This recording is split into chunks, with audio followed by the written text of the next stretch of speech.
So this topic will be the argument of multiple gods in our world and how only Christians focus on only one God.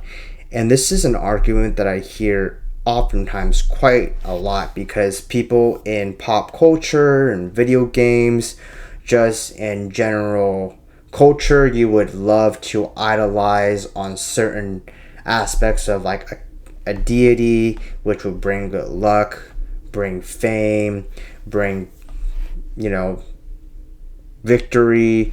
In a lot of the cases where we talk about Greek gods, which is often seen in video games, we got Zeus, we got Aphrodite, Poseidon, all these things. We got Norse gods like Odin and all sorts of things. And these things are concepts that people looked up to from different cultures to seek guidance and a certain type of power that they can rely on for their own strength, right? So this is where the atheist or the agnostic perspective would see religion as more of a way to cope with day-to-day life, one, or as a way to fantasize and to really engage in that lifestyle or personified, version of, who is this one? Like Hermes, who is this swift messenger of Zeus, or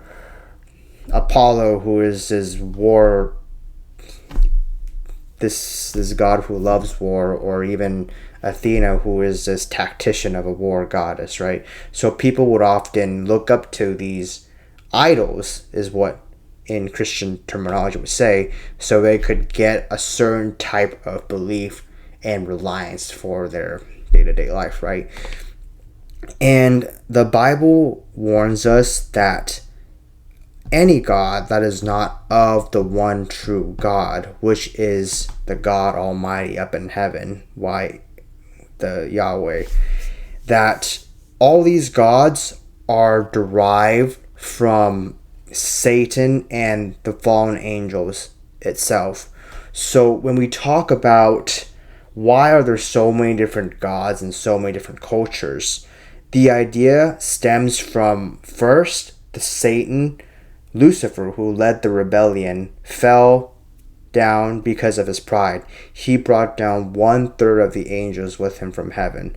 And those 1/3 of angels who are living among us today, we do not perceive or connect in the physical form that we know. And these are all things that are morphed into our idols, the things we chase, like money, sex, worship, certain ideals that we chase, man-made things, man-made objects, man-made gods are tempted by a spiritual draw to worship these gods. And this, under God's authority, is seen as demonic. And this is hard for a lot of atheists to understand, why you can see a lot of people who are conservative who see this point of view as extreme. They just blame everything as being the Antichrist. They see everything as being demonic. But there is some truth to that, because everything that we chase that is not of God, whether money, pleasure, pain, or sex, or any of these things, or even looking up to gods that we can find identities to, such as horoscope, tarot cards, crystals, all these things are things that evoke energy that are drawn away from God. These are the demons that are having these ideals that we worship, that the mass media worships. And this just draws people even further into self-worship, self-idolatry, and just finding identity, finding myself. We are straying away from God and chasing our own pride, chasing what we are instead of what God made us to be.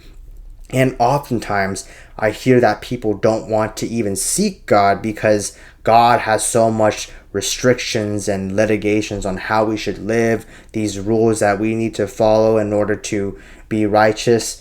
And honestly, these things could go into a different video, but this video is focused on the concept of demonic entities and demonic spirits that are pulling us away from God.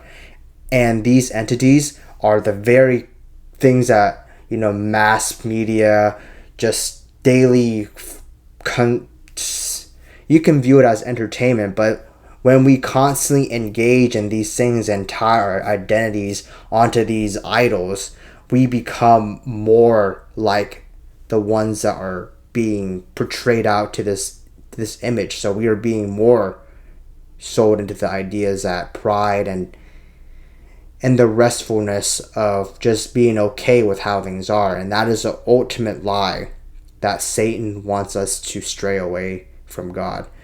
And this is why we keep on saying in Christian circles that the biggest liar, the biggest person, or not person, the entity that will lie is Satan, because his sole goal is to lie humanity away from God. It's to make us feel that we are content with our lives, that money, sex, just our lifestyle, we're living is good enough, but we are not with God. And that is the most dangerous thing that is prevalent in our society today.